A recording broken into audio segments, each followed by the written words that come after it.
we can pick up where you're just about starting. Yeah. With. So I will guide you guys to where my ancestors' final resting place is.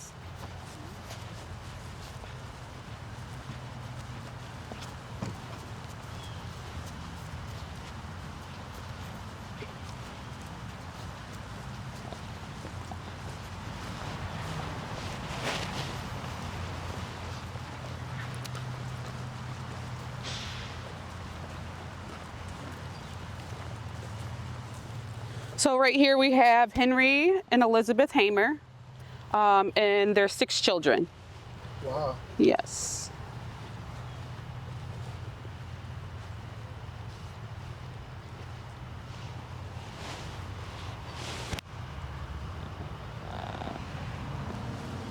It looks like there's an older marker that was reset. Yeah. Granite. Do you know anything about the? I do not, but next summer the thought is to get a bench, because we've got more descendants on the other side, and just putting something up front and probably just straightening this up. So I'm assuming somebody maybe dug it up a little bit and straightened it. It's the only thing I can come up with, but. Do you know a lot about the children? I don't know a lot at all, just a little bit of stories. Charles is the one that was born in Canada. So she was pregnant with Charles when they both went to go seek freedom. So he's the only one that was born in a different country. And then we've got Elmira. So she would be my grandmother's, my great-grandmother's mother. Wow. These dates really make you think about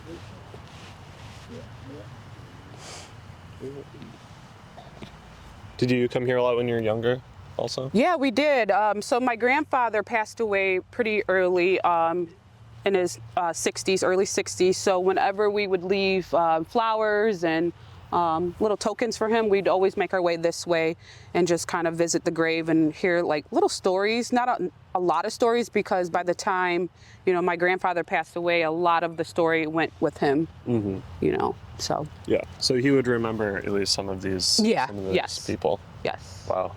Definitely Elmira. And then there's a couple uncles that are buried this way, so, yeah. And these, did they live on I understand there's a piece of land that the family has owned? Was it everyone living together? Yes, they all came together. Well, when they had Charles, they came back and looked for, they came into Michigan to look for work. So when they brought Charles to Michigan with them, they started having more children, and they all lived in Royal Oak and stayed in Royal Oak. Wow. So, yeah. It's amazing. You said you come from which of these? Elmira. Yep. Elmira. She had 6 children, and one of her daughters was Bessie, which is my great-grandmother. Yeah. Where was she born? Elmira. They're all born in Royal Oak.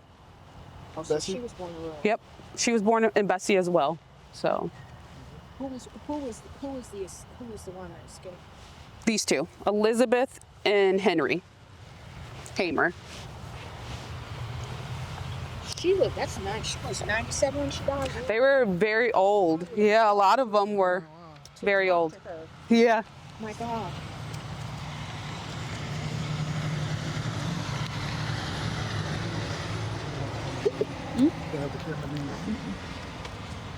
I got a phone. Wow. Yeah. And it's even a wilder story now that I know a little bit more about their adventure and history, is that Henry took the name of his slave owner. Don't know why, but maybe it was he had a little bit of respect for him, or maybe they just felt like, maybe no one will ever find out, or maybe Henry was a very used name back then. I'm not positive. So. Yeah. I'm trying to remember, we were trying to do some research beforehand and read up on the family. There's the Elizabeth who escaped. Did she exchange letters with the former enslavers? Yes. So what do you make of that? Yeah, I think it's wild, because I remember growing up off of Crooks Road when I was young, which is where the acres that they had purchased. We had found the letter, and we're like, who would write to their slave owners? Like, this is just wild. In the letters, it wasn't like angry. It was just more like, hi, how are you? We've missed you. Why did you leave? You know, you had a perfect home here, but like, being a slave is not being perfect. You know, it doesn't matter what you provide them. It's still not a good thing to be withheld from freedom. So there is letters out there corresponding back and forth with their slave owners. And it's just an amazing, like, you know, experience to read what they are writing back and forth, and to know that, like, you know, although they were slaves, they were smart slaves. They were able to write letters and be able to mail it to them and know addresses and, you know, write their feelings and correspond with them. So, yeah. And it wasn't just one or two letters. There's multiple letters out there. So. It's amazing. Yeah. Does anyone else have anything to say here? Is there anything else at this site that you want to show us? We can definitely walk that way, and I can show you more of the family. So like I said, it started with Elizabeth and Henry. They left Covington, Kentucky, escaped from their slave owners, which is extremely close to the Ohio River. So we're thinking that they used the Underground Railroad connection to get across and then make their way up to Canada. And after giving birth to Charles, a few years later, they were able to come back into Royal Oak and find a city where they're able to purchase land and work for another prominent family in Royal Oak, which is the Starr family. Being one of the first Black pioneers, I think they set the stone for a lot of African Americans to come into Royal Oak and know that this is a good city to live in, and an adaptable, and they were able to be appreciated by, you know, the white counterparts or whatnot. So, yeah. And everybody all did their part with working in Royal Oak. They all worked for prominent people. They were able to, you know, be the nanny, build stones, because the Starr family, which is one prominent family in Royal Oak, they built cowbells and stones. So Henry was doing a lot of that work in Royal Oak. So, and then Elizabeth helped deliver children as well in the Royal Oak area. So she was a midwife for a lot of residents in Royal Oak. So, yeah. And then I can take, it's just a small walk. Yeah, sure. Yes. I have one question. As you know, your ancestors' burial sites have just been listed on the National Underground Railroad Network of Freedom. What does that mean to your family? It means a lot, because before my father passed away, you know, we wanted to make sure that history was written correctly. A lot of the history was made up in Royal Oak, and a lot of people thought that, like, they were given freedom by Abraham Lincoln, which is not true. They had to seek freedom themselves. And, you know, as dangerous as it was, I was happy to know that they made it here safely using that Underground Railroad connecting with other people to seek freedom, and for people to, you know, risk their lives to get them here. It's just, you know, amazing to know that, you know, there's people out there that wants good for other people. So I think it's a major recognition from, you know, the Underground Railroad connection, so, or network. So, yeah. So, so all these, so as you guys know, Don Dreft, he helped out a lot with uncovering a lot of the information. So from what I was told, which Don is still doing more research, is that Elmira was the only one that had children, but we come to find out we think Charles had a child himself. We're not sure where that child is at, or if that child, you know, survived childhood, because a lot of children die at birth or right shortly after. But we know Elizabeth had 6 children, and out of all those 6 children, only the female had babies, and she had 6 children herself. So Bessie, it would be my great-grandmother. So they're all the way directly down this way. And they are the first African Americans that were buried in this cemetery as well. Oh, wow. Yeah. Does Royal Oak then have another, like, traditionally African American cemetery? No, it's kind of just scattered at that point. Yeah.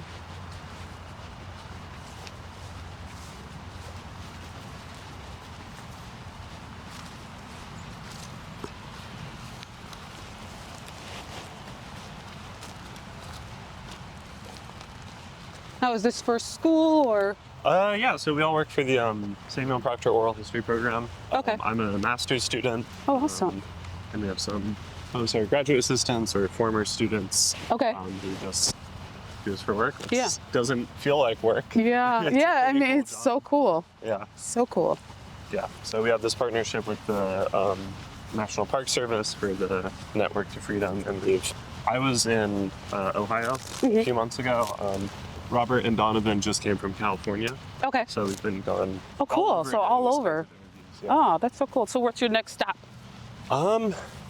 I think Pennsylvania already happened. This might Okay. be the last one for the year. Is there another trip coming up? Massachusetts. You don't have to yeah. film it. Or are you filming it all? Not right now. Oh, I'm like, what are you doing? Massachusetts, and there's actually another one in Florida. Oh yeah. The Bradenton, yeah.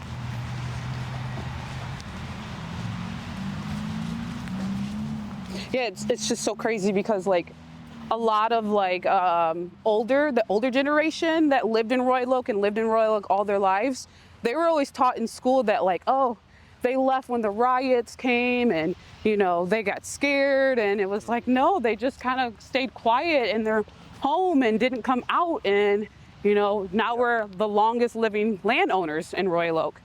People thought we left in the 60s. Yeah, And it's that wasn't, impressive. you know, that's not true. So, It reminds me of a story in Ohio of the people from the Gist settlement. It was a plantation in Virginia, and upon the owner's death, he set all of his like property free, and a lot of them traveled to Ohio on the Ohio River, and were some of the first free black settlers in Ohio. okay. And one of the ladies that we talked to is still in her family owns a piece of Oh, wow. land Yeah. that they had in this area. That's amazing. Sorry. Please remind me to hold the mic close. And it was, you know, we had took family vacation in Tennessee, and I was like, hey, I told my husband, I'm like, hey, we've got to go back to where my ancestors had escaped slavery, and we got to see the home that they were in, that they lived. The plantation, obviously it's not as big as it was, but just being in that area, like it gives you goosebumps to know that like they were here once upon a time. And I was knocking on the door, knock, knock, knock, nobody answered. And then like my heart was like, just keep knocking. And I knocked, and the owner opened up the door, and she's like, I've heard nothing but good stories and like wild stories about your ancestors. And she's like, and there's a ghost in here, so I don't know what that's all about. So I'm like, I don't know, maybe it's the ghost from like the slaves that are like, oh, you need to get out of this house. I don't know. But she's like, she let me walk around the outside of the house, and like you can peer through the windows and you can still see that like they still had the structure of like some of the spots inside the house was definitely like 1800s. So that was really cool. Yeah. So this is my grandfather, Stanley Finch Wilkins. So Bessie, which is Elmira's daughter, Elmira's daughter is Bessie. So she would be my great grandmother. But as you can see, they were kind of dying very young. So, so a lot of the stories kind of went with him and my father. I wish, you know, I had more, but yeah. So this is the so first, second, this is like kind of like the second, third generation in this area. And then my father and his siblings and my grandmother is on the other side of the cemetery. So, and Elmira's husband is a Finch. So Matthew Finch, so that's where you're gonna get the Finch. What do you know about the Finches? How did the Finch name come into it? I believe Elmira and Matthew Finch just met in Detroit, and then they had 6 children of their own. I don't know a whole lot. I'm pretty sure, I'm not positive, don't quote me, but Don knows, and I believe he served in one of the wars, Matthew Finch, I believe. Who's Don? He's in class right now. I told him he needs to come, but I can give you a phone number. We're just... Yeah. He's the one that submitted the Underground Railroad submission thingy. So phone number is 248-885-68. Sorry. 248. Yep, 885-6821.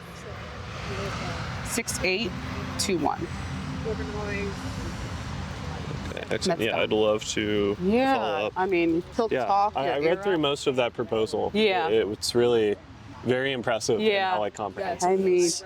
yeah, I'm like, Don, I need you here. And he's all like, I got class, you got this, kid. And I'm like, do I? He's a teacher. No, he's just a historian, and I think he's an engineer. Oh. But he's just like, he loves history. So, He's still attending graduate. yes, I don't know. He said class, I don't know, something. Yeah, it could be like something, you know what, he did tell me. It was like It's held as a camera technology something. Because he's got Edna, which is Elmira's other daughter. He's got her transcripts from a book that she's. Are Elmira's kids buried here in the cemetery? Yeah, as well? yep. Elmira's daughter is Bessie, and Sam and Edna are somewhere, and we're trying to figure out their plots. We think they're like in between somewhere, but they just don't have headstones. Oh, so you guys are the ones adding the headstones Yes. as you find. So we added my grandfather's. Like, as soon as we can find where the placement is when we're gonna start adding more headstones. So how do you guys confirm? Because they've got like little death cards, and it will say like row, whatever, section, whatever.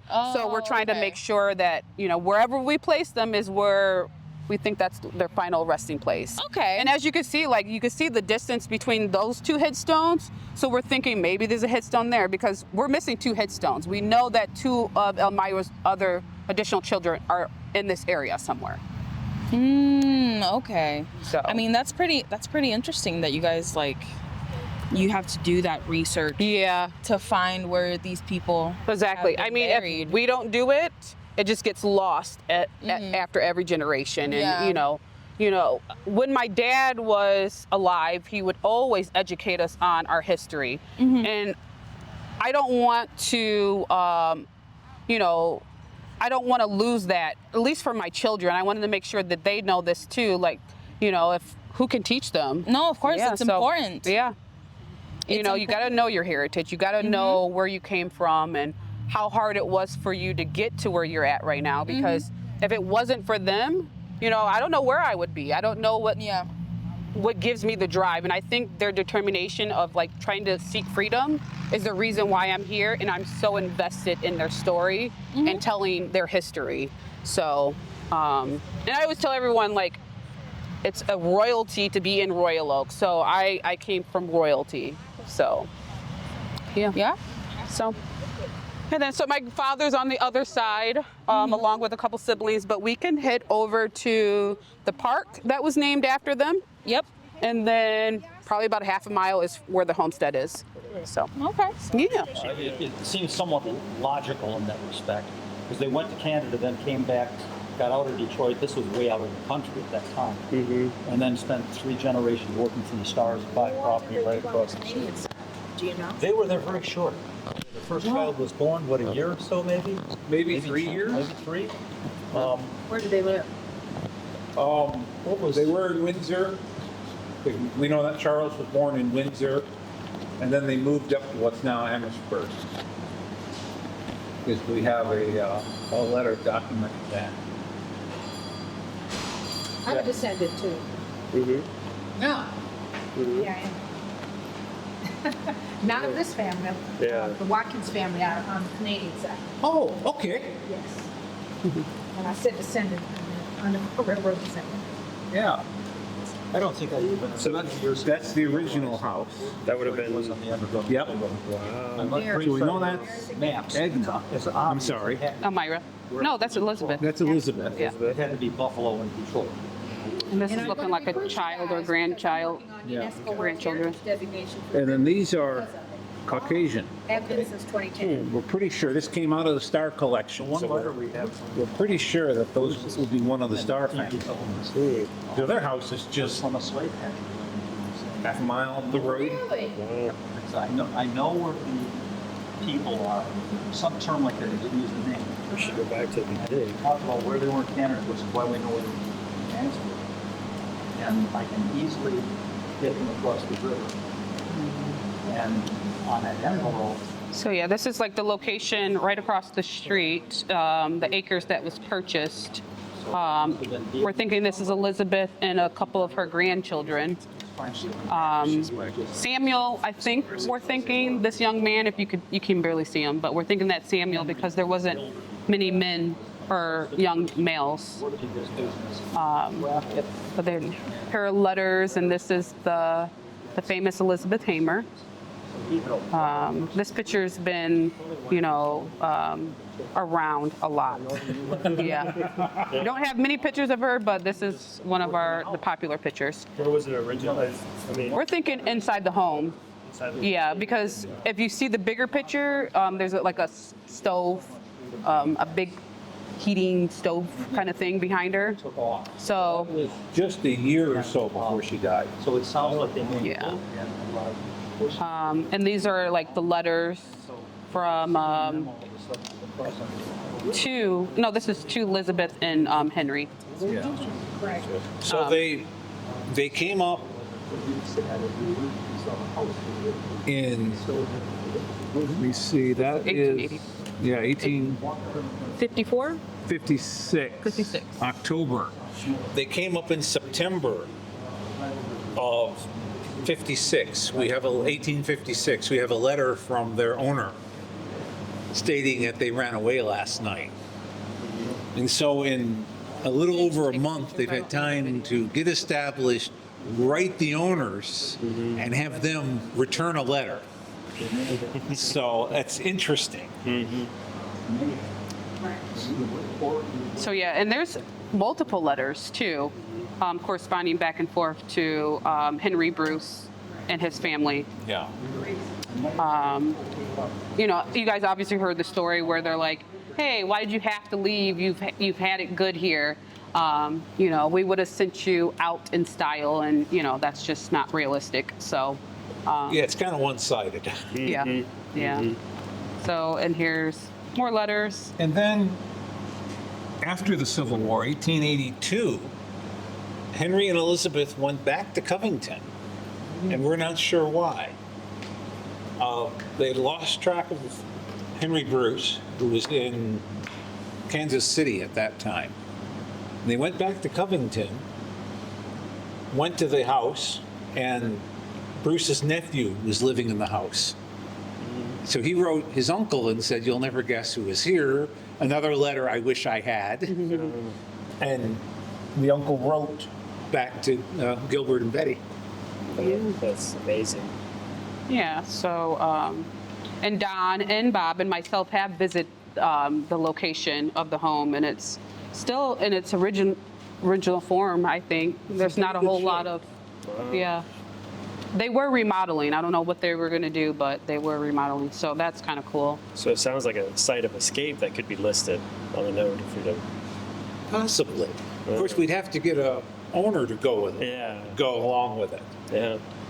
If you walk to the corner of the block, from where the house is, you can see the spire of the Episcopal Church in Cincinnati. That was an Underground Railroad site. So you could see free land. Yeah. And just the letter alone and the fact that they're going back and forth, I was just mentioning that obviously Henry and Elizabeth were very educated. They knew how to write back and respond and read these letters that were being sent to them and send it back, and obviously knew direction. So they made it back to Kentucky, from Michigan. So I'm assuming it probably was a long journey, but they were comfortable enough to get there. Yeah, Henry was educated. Yeah. We get conflicting information on Elizabeth. So I tend to think she was more educated than some of the history records. Yeah. But Henry would travel to Henry Bruce Jr.'s to the senior's house, which is 70 miles away, and he would take money. So he must have been a trusted servant. I've got to believe he knew how to read and write. If he's getting, I'm going to go pick up, $200, Right. He knew what he was doing. Yes. So when they fled, he was accustomed to travel. So yeah, and then this is just, we're skipping a little bit. Elmira, this is one of their daughters. She's the one. Well, now we know that there's 2 children that gave birth or had children, but she had 6. And that she drops Hamer and she marries a Finch, which is Matthew. Am I correct or wrong? Which one was in the war? Was it Matthew? Matthew fought in a black regiment on the U.S. side of the Civil War, out of Kentucky. So there's a lot of strong people in the family. And then Elmira had 6 children. One of them was Samuel. He was, I'm assuming, the only African American that actually went to Royal Oak schools, along with his siblings. And they were super educated children as well, making the honor roll list and, showcased in newspapers. So yeah. And then here is the triangle of where we owned the property. So we are like across the street. We are right here. that building right there. Yeah.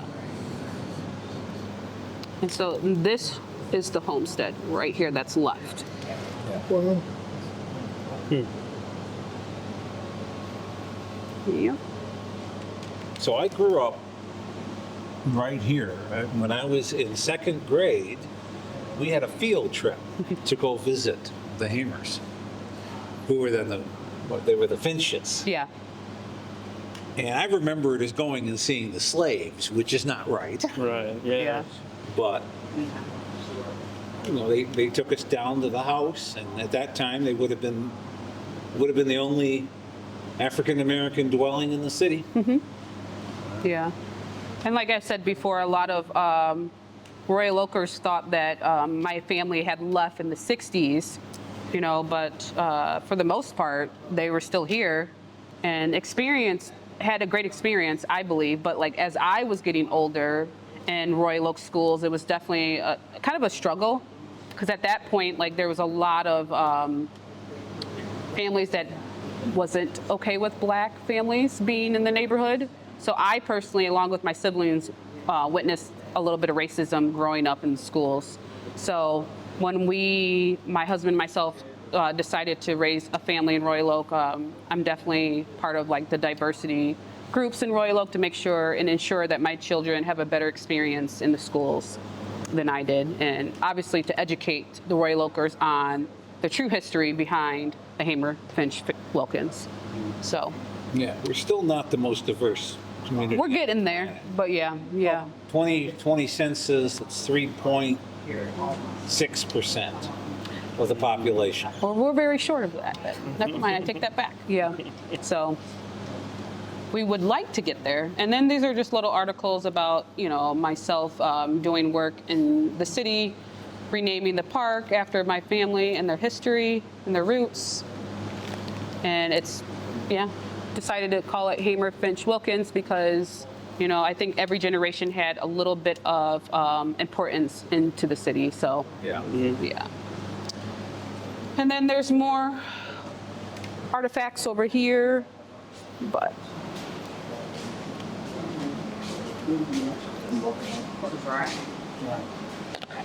Never thinking why. Yeah. Oh, no, you're good. I think she would. Sorry.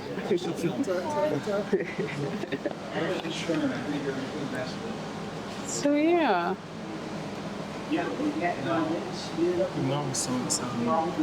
Her mother-in-law was the matriarch of the family. Yeah. Yep. It's so beautiful here. Oh. Such a wonderful. Yeah. yeah, that's a great picture. Yeah, before my father passed away, I think he had like an inkling that something might happen. He was like, here, take these pictures. So I was like, why are you giving them to me? And then sure enough, like, Yeah. The way she posted up, I know this is my grandma. Yeah. My grandma still. Yeah. 57. Wow. Yeah, they were old when they passed. So Edna and Sam They lived together in one of the homes across the street, which is still there. And then the home that I grew up was right next door to that. And my grandma Bessie stayed there. Depending on how My great grandma Bessie, should I say? So. and how you read the history, you're not sure if she went down. Yeah. Got it. You know, it's crazy because we would bring artifacts to school. And my mom's like, make sure it comes back, or we would sneak it out of the house and it just never came back. And sorry. But yeah. You look at census records. So I'm thankful that they have a lot of that stuff too. A lot of it came from the Starr family, which they worked for. And when the Starr family ended up, like, a lot of them passed away, they donated a lot of the things to the Historical Museum, which they ended up finding pictures and letters and things like that. So, yeah. Yeah, we've got 3 letters in our family. Cool. They're in the Kenosha Civil War Museum in Kenosha, Wisconsin. Yeah. Written from Carolyn, my ancestor, she and Alan. Wrote letters back to her conductor in 1881. So they're part of an exhibit in Kenosha. I've had them in my hand. Yeah. You can barely read them. They're all they're written with a quill pen. Yeah, and I'm sure I can never write so neat ever. I was always amazed by that. Like, handwriting. Yeah. Good. Yeah. Well, they practice. You know, they don't even teach kids cursive anymore. Yeah. I only know my name. I can always sign my name. Oh, you guys weren't? I was taught how to write. Okay. You guys were not taught.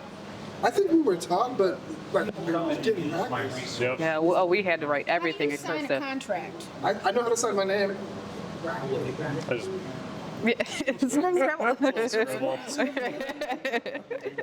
Yeah. I don't even understand. Yeah. We had to start, turn in paperwork cursive. Like, you had to be in cursive, but.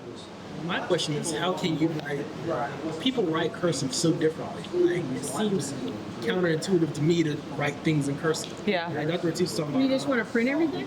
I mean, it's clean. Easier for everyone. It's clean. Get with your generation on that. That's an argument we have. Everyone needs to be able to write cursive.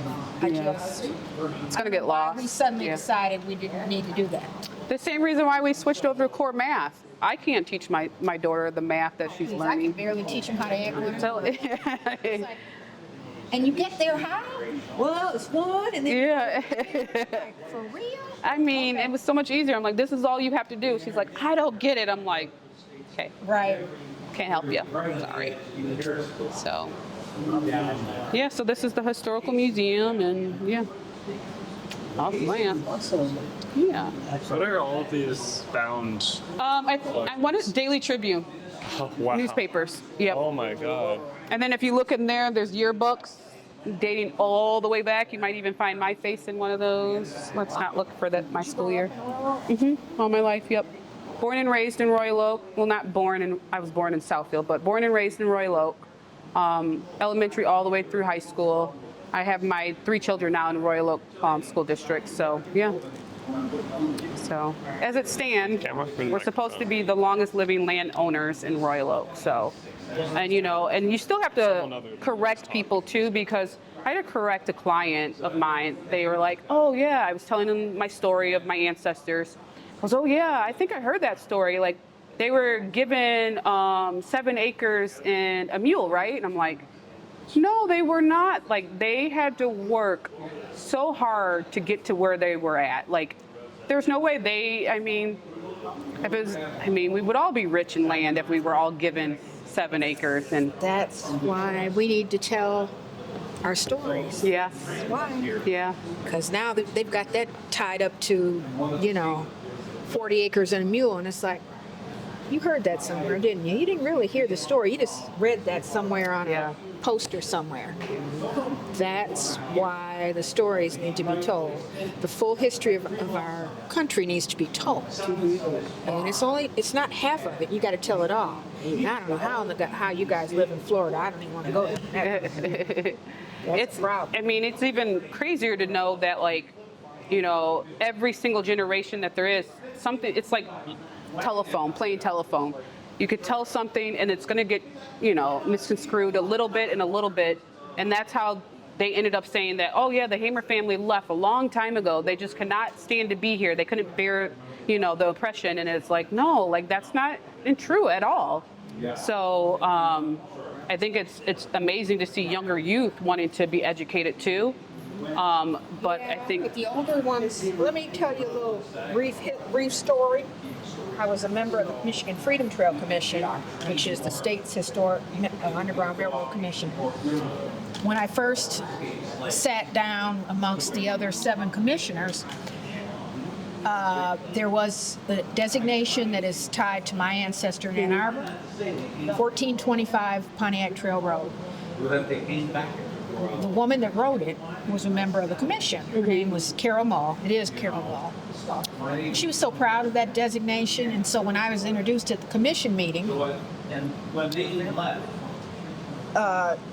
lady who knew me, she says, "Oh, this is Kim," and she's Carolyn Quarles' descendant.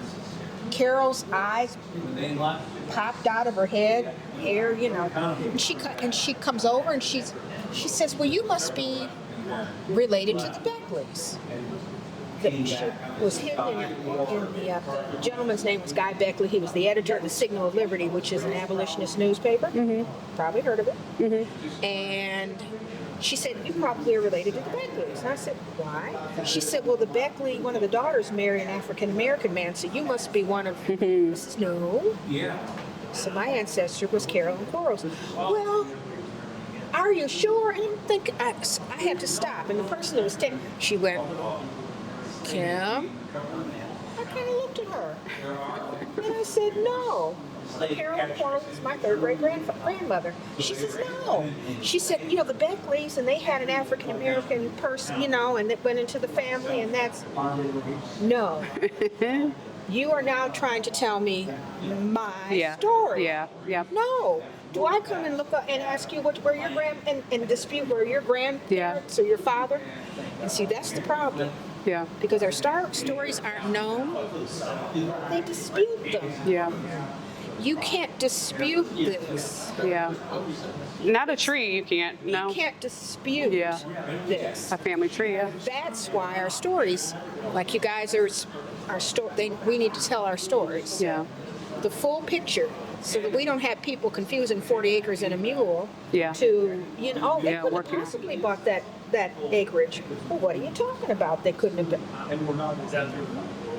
It angers me. Yeah. Greatly. You gotta have a lot of patience I had a lot of patience to respond to that, because you're not gonna take away, like you said, my family story and, make it fit your narrative because it just sounds right or because you heard it somewhere. They were hardworking African-American family. A lot of people will say that, black people were given something or, they didn't work hard enough for that. I mean, I can't speak for other people, but I can speak for my family. They made sure they set my family up for success. And we're continuing every generation being successful by making sure we're investing our knowledge into the community. And that's what the community needs, more knowledgeable people as well. So, it's definitely... Good on both of y'all for confronting it. Yeah. Because some people would just be like, "Oh," and try to tiptoe around it. But no, good on both of y'all for saying, "Hey, I'm not going to make you feel comfortable in your ignorance. I am what I am. This is my history. What are you going to do about it?" Yeah. And how are you going to learn? And how are you going to tell the story? Are you going to, be truthful and honest? You're mic'd up. You can talk.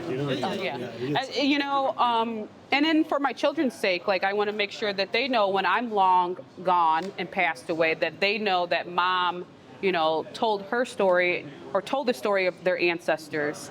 So they know even my husband, like he doesn't know his heritage, but at least I know my children know their heritage. And go get one of those DNA tests. Know where you came from. Know where it started. And you can link families, because I've got some kind of blood link somewhere in Kentucky. So like eventually maybe, you know, we could connect some kind of way and be able to listen to their story and, you know, make sure that we're all on the same page. Yeah. So, yeah. There is nothing more empowering to children than knowing who they are. Yeah. And that could mean that Uncle Joe was in jail and whatever. But if you know that, that will, you know, because our young African American kids, they, you know, are out here on the corners doing, you know, shooting and what. That, but they don't have a center. You have to give kids centers. Let them know that no matter what they think, they're here for a reason. We are the greatest survivors in the world. We persevered because we all can stand here today. And they need to know that they come from a set of survivors. They don't have that, and you got to give that to our kids. Yeah. You can't allow someone to say, well, African American history is important. We're, you know, it's too, you know, makes everybody uncomfortable. Oh, excuse me.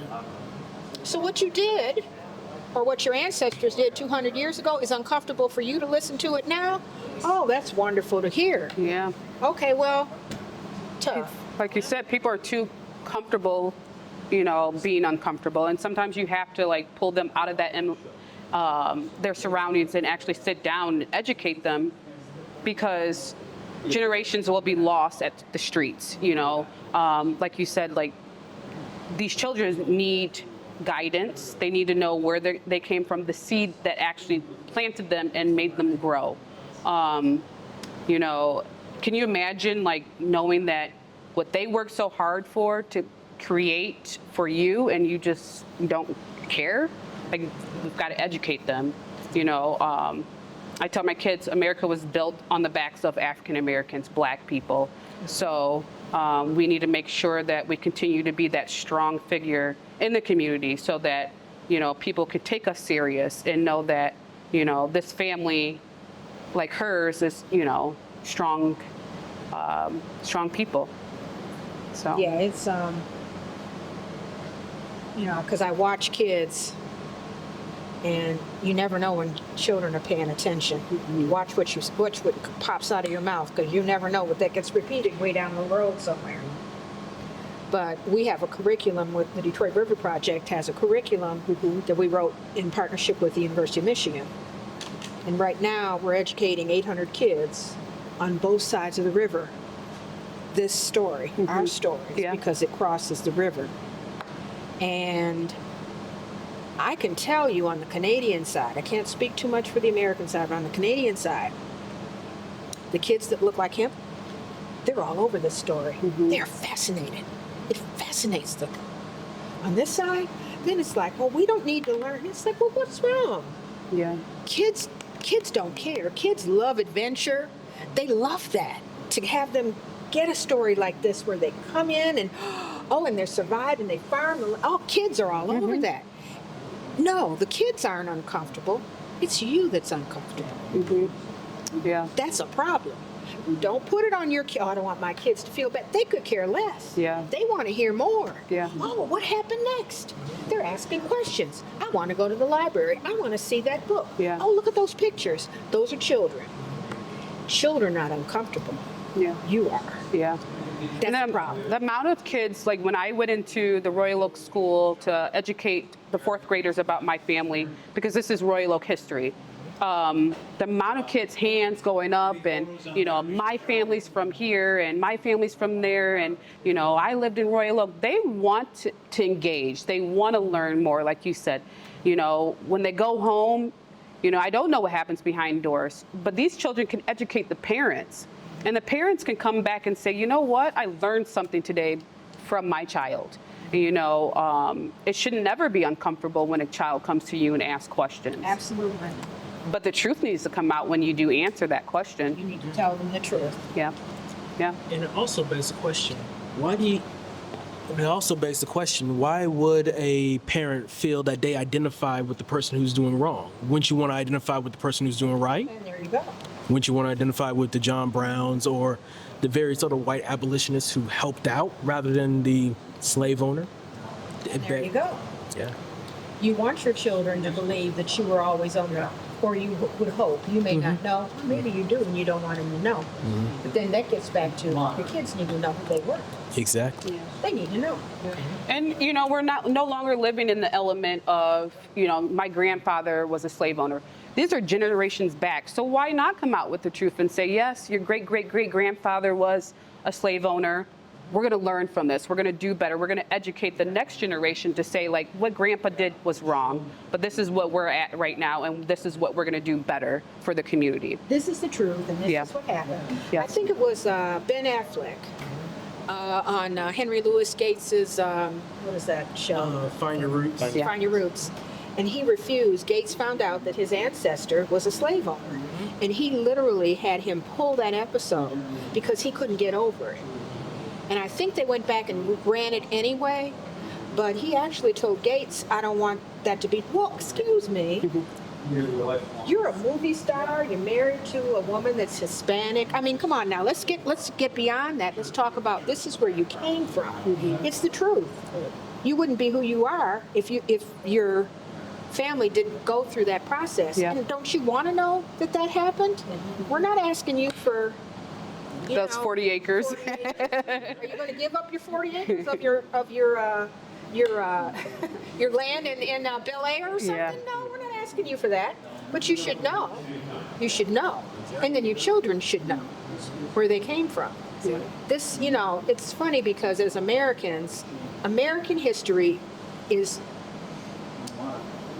known, not totally, but don't think that people from other places don't know what happened here. It's like it's a big secret and nobody knows. It's like everybody knows. The problem is you have Americans that don't know. Yeah. That's the problem, and that's why we got all this craziness going on here. Because I could live in Florida. Your governor? No. Every time and what makes it so bad is he has a Harvard education and a Yale law degree. It's like, Yeah, but you got a problem here, though, to piggyback off of you, is a lot of these children, white, black, purple, pink, don't matter what color you are, they don't know about the true history of Black Americans. They don't learn until when they get out of high school, sometimes even out of college, and it starts at a very young age. Why are we only learning about Martin Luther King or Rosa Parks? We need to educate these children with amazing Black activists beyond Martin Luther King and Rosa Parks. My kids should not be able to, meet the first leader when they're in high school, a Black leader in high school. They should be able to see themselves as early as elementary. So, when we want to educate, we need to make sure we're sending in the correct and the right people to educate them. Have a Black historian teacher come in there and educate history class. Not a white person, because I can't relate to what he or she is saying to me because you don't know my history. And no one's willing to teach it until I'm in high school or until I'm in college. So I think that's an issue within itself where children need to educate this. LaKeesha are preaching. Let's get a picture of this, okay? You're getting all this on camera. Okay, why don't you get it on film? How about that? Yeah. Thank you. Perfect, thank you. So I just think that education starts very young. They might not grip it and grasp it at kindergarten, but just showing them, other leaders aside from, the generic people that we always see the books. Like we were talking about books earlier today. Yeah. Why not add more books into the libraries? And, we're not saying that we should get rid of, white historians, but we gotta add more things in there so they can be educated. And also, I think that it's important to highlight that Black history is taught in schools as just like this period of misery, and suffering, and just the bad stuff. Yeah. Like as you were saying, like it's also good to have positive role models coming in. Oh, my kids historically and in person. Yeah, you know? my kids didn't know like there was inventors, black inventors. Yes. You know, yeah, they don't know a whole lot of things, and I'm sorry to admit it, but I didn't even know what Juneteenth was until outside of high school, because they're not going to teach you those things. Why would they want to teach those things if they don't even know how to teach it or how to educate their children? But now that I know, Royal Oak made a proclamation for Juneteenth because of myself and another fellow friend. They're stepping up and acknowledging these holidays that should have been acknowledged a long time ago. You know, and the community didn't know what it was. They're just like, oh, it's just another day. We're just adding stuff to the calendar. If you're going to have that mindset, at least be happy you have the day off. Like, come celebrate. Like, I don't understand. It's not taken away from you. You know, that's one of the things in the contract talks with the UAW. The UAW the car companies did not declare Martin Luther King holiday as a holiday. They didn't have a holiday. They had to work. That's in the contract talks. They want that day off, and they should. That's a national holiday. Yeah. I'm just saying.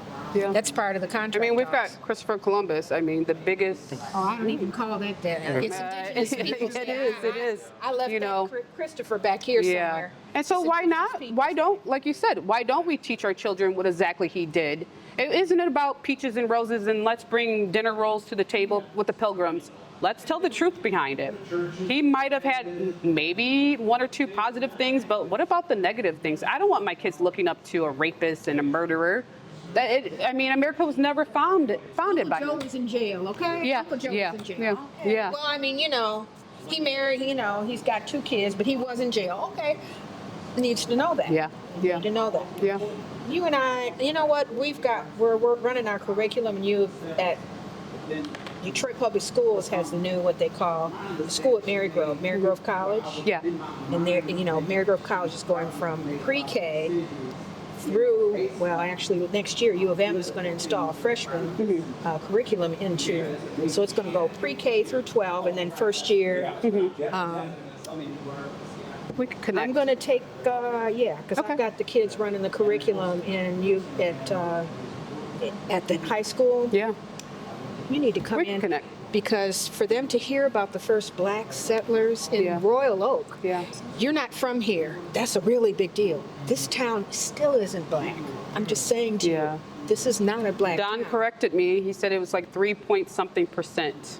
Yeah. And I'm thinking that, like, what is the percentage of black Americans in Royal Oak? The 2020 census, 3.7. I'm thinking there's more because I've seen, a few on my street and my kids hang out with some black kids, but I'm wrong. So it's more than what it was when I went to school, though. Oh, definitely. Yeah. But we definitely need more, we need to have people feel more comfortable within our city. But we also have to do better by, the African American race, so. Here, I need your picture. I'm going to send you that picture that was just taken. Yes, please. I think you would be, as I was talking, I'm thinking my brain is always going. That's why I don't sleep at night. You need to come over to Mary Grove and talk. Because this is a story we've got the other stories, but we don't have these. This is a story that they need to hear. Because they probably come to Royal Oak with their mom, dad, come have dinner, or hang out on Main or whatever. Yeah. This is a story they need to know. Well, I'm hoping that if you guys do have enough time and is interested, that we can travel to the homestead. It's really small. We'll probably be there all of 2 seconds. But down the road is the park that was dedicated to my family. You can host a whole field trip right down the street. That's a great idea. Yeah, that's what the park is meant for. That park is meant for reflection and to reflect on life and maybe the positives, the negatives, the struggles of how you got to where you're at, because everyone has to go through and witness struggle. That's what makes you stronger. So, you have to, push through that struggle to show progress. And I think that's what, us as Americans and us as humans have to be able to acknowledge that, there's a light at the end of the tunnel, and we can all get there collectively. So, yeah. I think I should. But yeah, so this is probably 1960s, 50s time. The house burnt a couple times. And then not rebuilt, but like saved. So my uncle was the last person who resided here, and when he passed away in 2016, that's when it's been vacant. So we ended up purchasing with my cousin. So it goes back. It's like 100 yards from here to there, all the way back there. So someone's living here now? No one lives here. We do not want to go there. Not a lot of, yeah. It just needs to be cool down. And it's pretty much been the door shut since then.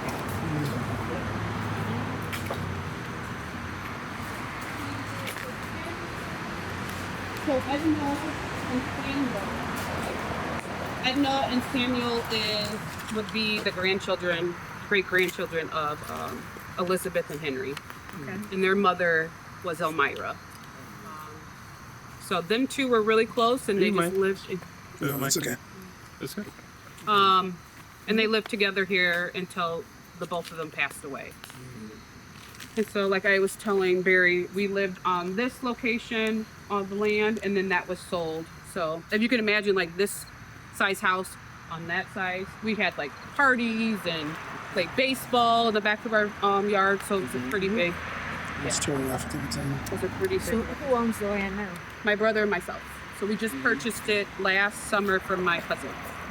So her father was the last person that lived in this home, and unfortunately he passed away in 2016. So yeah, so it's been vacant since, and this is the home. My grandfather lived here, his aunt and uncle, Edna and Sam, and they think that really was the home over here. So story has it that they it was a story that they supposedly picked up their house from like the Saginaw Trail and brought it over here and dropped it there. But the truth was, while Henry was away for work, Elizabeth was like, I want my home to move in a different direction. It was a log cabin.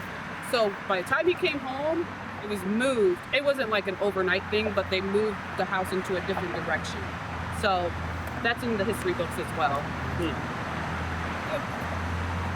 this is the homestead. And, so right now, like I said, we're the longest living landowners here. So nobody lives in here? Or is it gonna, like... It's gonna be demolished. The thought is it's gonna be demolished, and the city, we're hoping to work with them because there's a lot of grants and a lot of money within the city. So what we're hoping is that we build, with the blessing of them and helping out financially, is build like a Civil War kind of Black historical museum on this location, so that the community can come here and then eventually venture out to the park where they can have lunch and then come back and learn something at this location. So, because we have our own homes, and why not bless the city with some kind of education? So, yeah. That's the idea. That's awesome. So I'm gonna put that in the atmosphere and hope that we can There get you this go. done. Right. Let her out there. Yeah. So Tell the world. Yeah, absolutely. so. I don't even know. I don't even know what that thing is. I remember seeing it in the past. We did have berry trees back there. There's still some berry trees. Does anyone know what kind of tree this is? Which one? You know who know it? Bob and Don, because they do it. Yeah. Those seeds look very mangrove-y. They smell awful. Oh, that's wonderful. I mean, I work for the Institute of Food and Agricultural Sciences. Let me take a picture of it. See, they know something. Yeah, I did. Where? Oh my God! I wasn't touching it. I was using my hand as scale to show how large it was. I don't believe. I don't want to touch it. That's a massive mushroom. How large it is. Yeah. Watch The Walking Dead. I don't trust those things. Oh, wow. I think it's called the catalpa. It said come from the Cherokee Indian word that means bean tree. Catalpa. Yeah. He showed me a family that was Native, that the man was Native American and he married a black woman. Yeah. And it said Catalpa in there, so I don't know if the context was true. Yeah. Interesting. As a matter of fact, I think the street is Catalpa.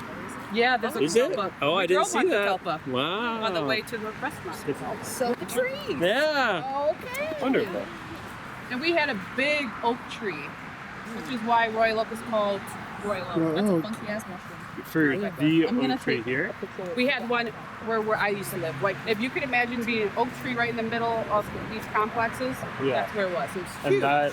And gave its name to the whole township. Oak tree. Yeah. Wow. I can't say my tree was that, but yeah, I guess. I thought that's what the Oh no, I think it was Cass was sitting under an oak tree, and it hit him in the head or something like that, and they're like, "Oh, it's the royal oak." That's just what we.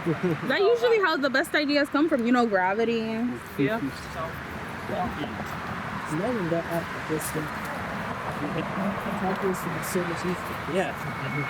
That's Malcolm. So the park is about 2 seconds studio here in Royal Oak, and then he moved over to the Russell Bazaar building. But he's a black-owned business, and he's going to be sculpting the bust that you see right here. So it's going to be like life-size face that's going to be here. So we're hoping to cut ribbon in May, Mother's Day weekend, because as you guys all already know that like motherhood, women, like that's the foundation, I think, of the human race is, if it wasn't for mother, we wouldn't, or any kind of mothers, we wouldn't be here today. So, but we also don't have any pictures of Henry, so, which is totally fine because, this is the face that a lot of Royal Oakers can connect to and know.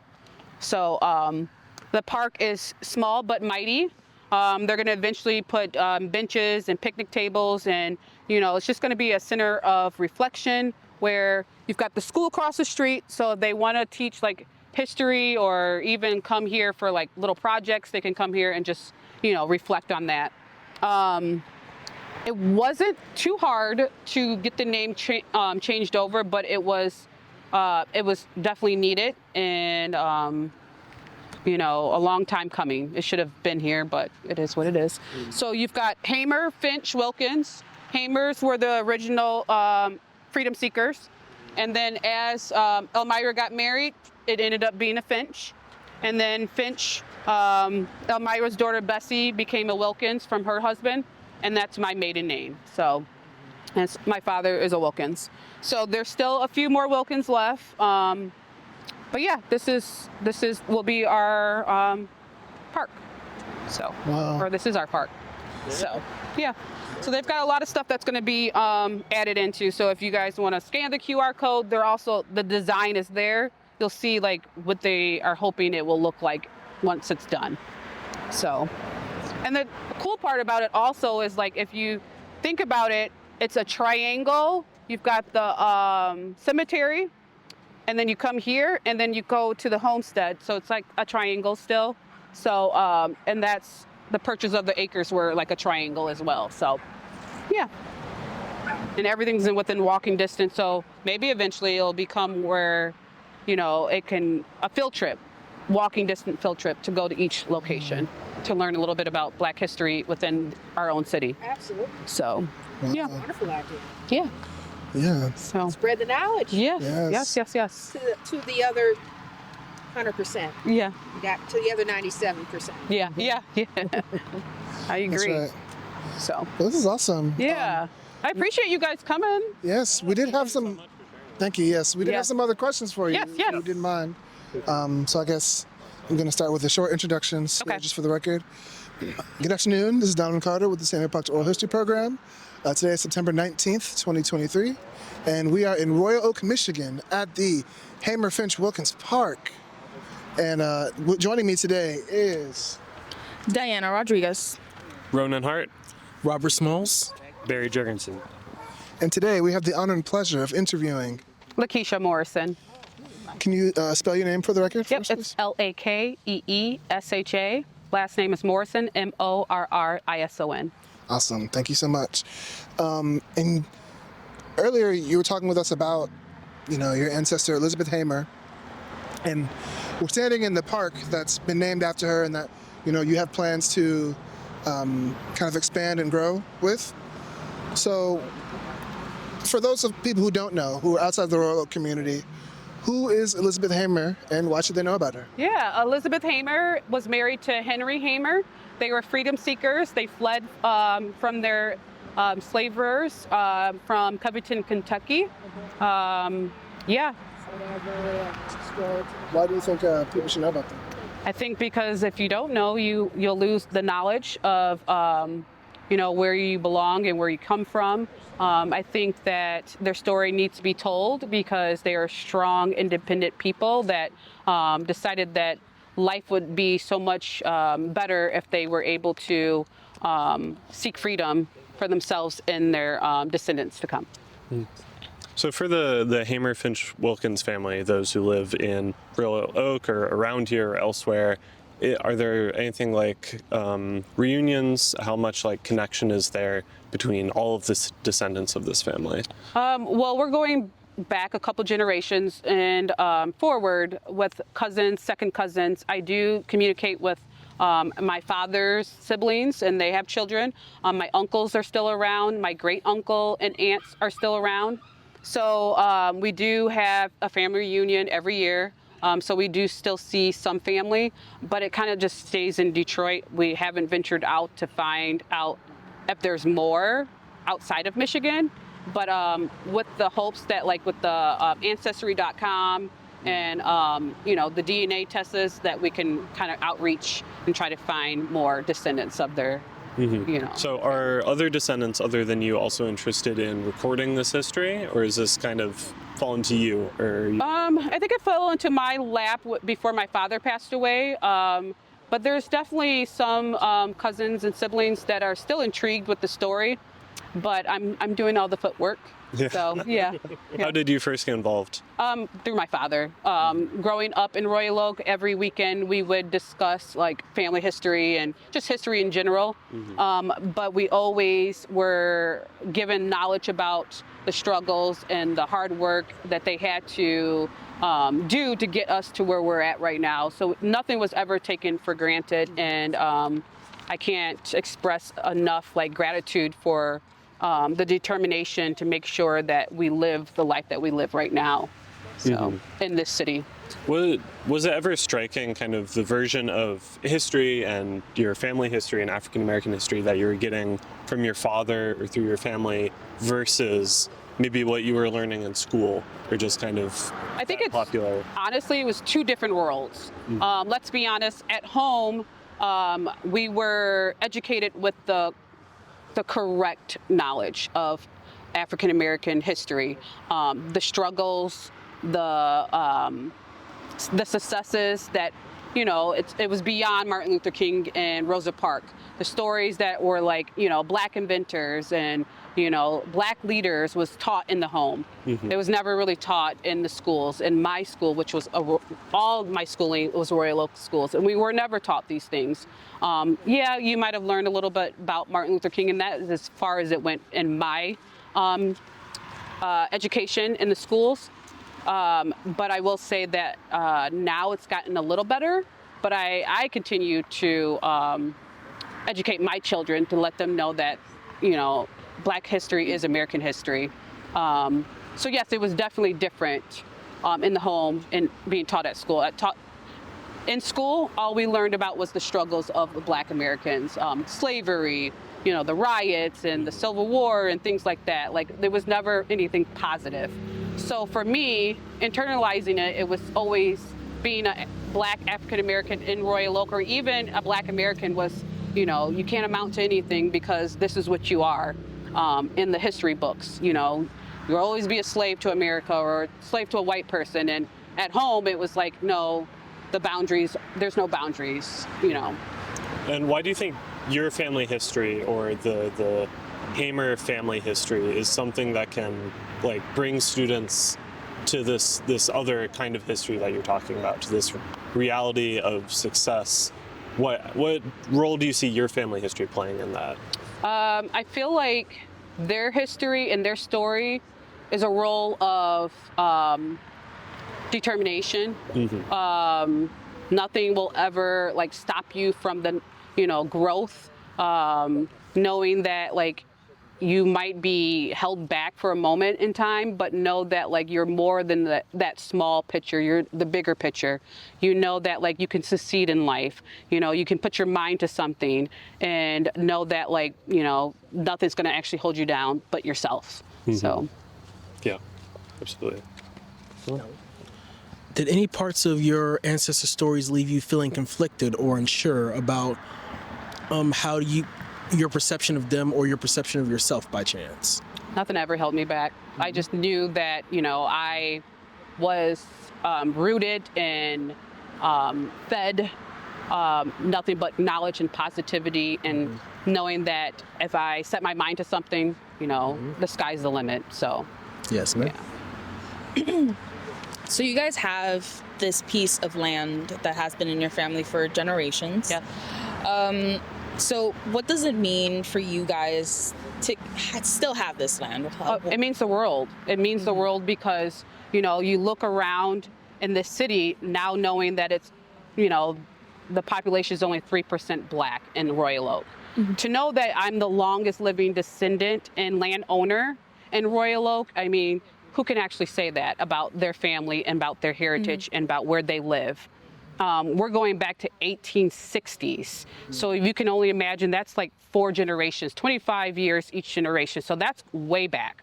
Knowing that like what they had to do and how they had to do it to get here, I mean, that's a story to be told everywhere and to be proud of. So I'm just, blessed to know that like, being the person I am and an African American, knowing that I possessed something that's dated over hundreds of years, and I still have ownership of that, it's amazing. It's a story to be told for many years. Yeah. And for that piece of land, you're just telling us about how you want to kind of turn it over to the city and try and make something educational out of it. How did you come to that decision, and maybe just say more about your vision? Yeah, so not so much entirely turn it over to the city, but working aside next to the city to build something progressive for the community.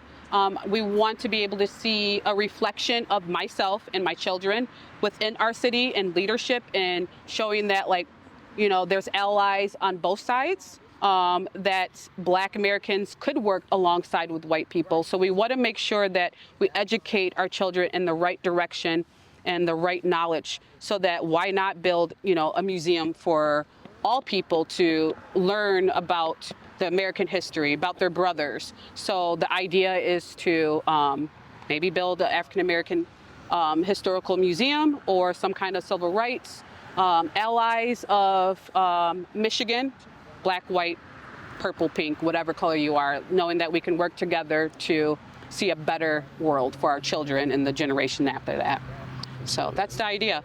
So, and we're always giving to the city, and I feel like my ancestors always gave. Yeah. So why not continue to give? Absolutely. Thank you. I wanted to ask a couple questions.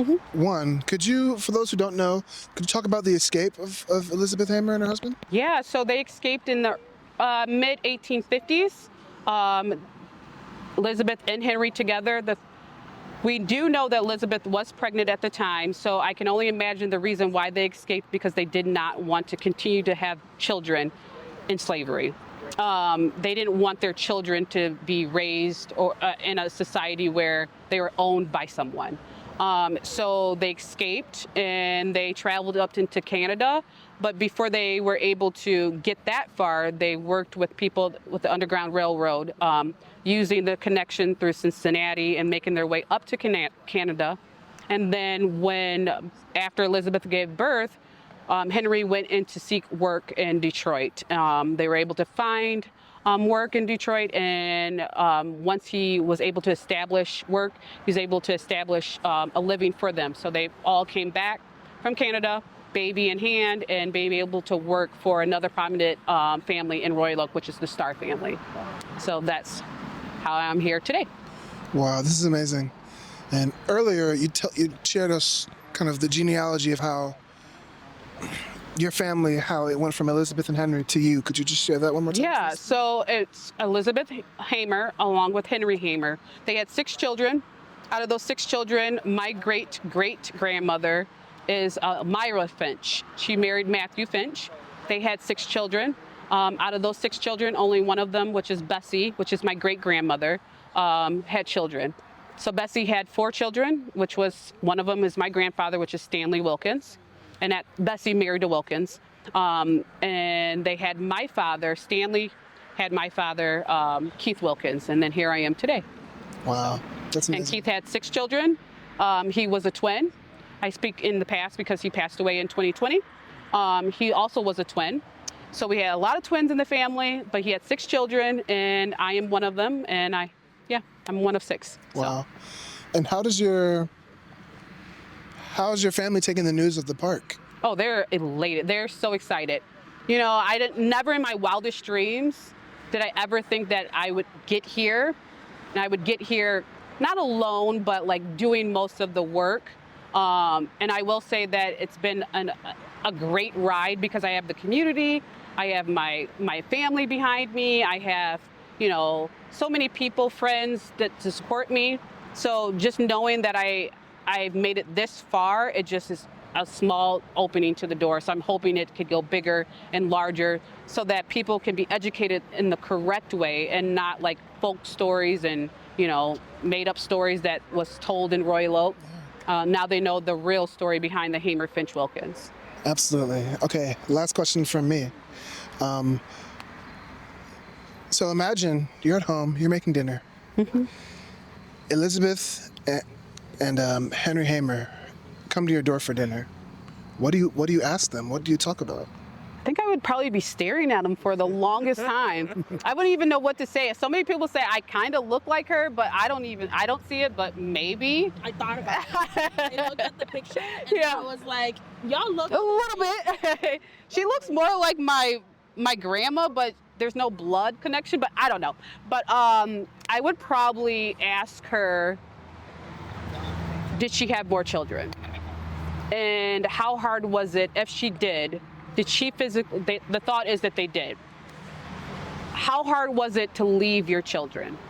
And what could I have done and what could I do to know that they're still around and make that connection?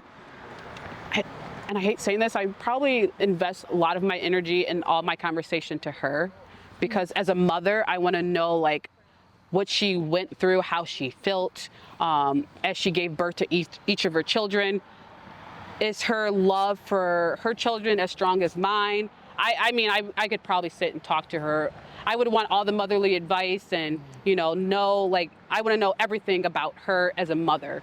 That's what I would probably have that conversation. Is there anything you would share with her? Anything you'd want her to know? I would want her to know that she's got a strong grandchild that like is so intrigued and want to know more about her, but is appreciative of where she got me to today. So. And is there anything you'd want her to tell your children?